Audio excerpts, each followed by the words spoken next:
আবার বিনোদনের দুনিয়াতে দুঃখের ছায়া নামল। ভেঙে পড়লেন অসংখ্য বিনোদন প্রেমী। রজনীকান্ত, যাকে ভালোবেসে থালাইভা বলে ডাকে তার অসংখ্য ভক্ত। ভারতীয় সিনেমা জগতে অন্যতম বড় নাম রজনীকান্ত। শিবাজি, রোবট, পেট্টা, কালা, কাবালি প্রভৃতি অসংখ্য জনপ্রিয় ছবির মাধ্যমে একটি যুগের আরম্ভ করেছিলেন এই দক্ষিণী সুপারস্টার। তার শেষ রিলিজ হওয়া সিনেমা ছিল জেলার, যেটা বক্স অফিসে ধামাকা করে। সম্প্রতি দুটো ছবির কাজ করছিলেন এই অভিনেতা, আর তার মাঝেই তার শরীর ভেঙে পড়ে।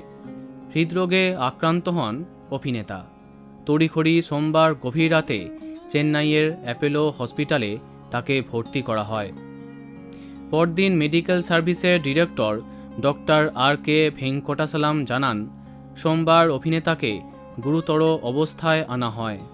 তার মহাধমনী অর্থাৎ যেটা হার্ট থেকে বেরোচ্ছে সেটা ফুলে ঢোল হয়ে গেছিল।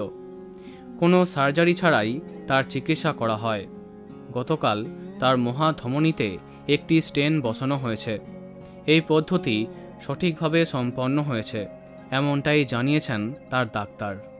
এদিন সকালে নিউজ 18কে দেওয়া এক সাক্ষাৎকারে তার স্ত্রী জানান, রাতের বেলায় তার পেটে অসহ্য ব্যথা আরম্ভ হয়।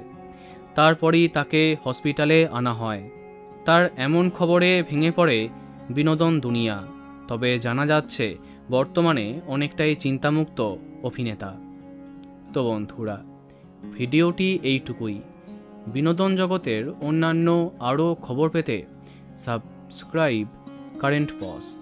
ধন্যবাদ।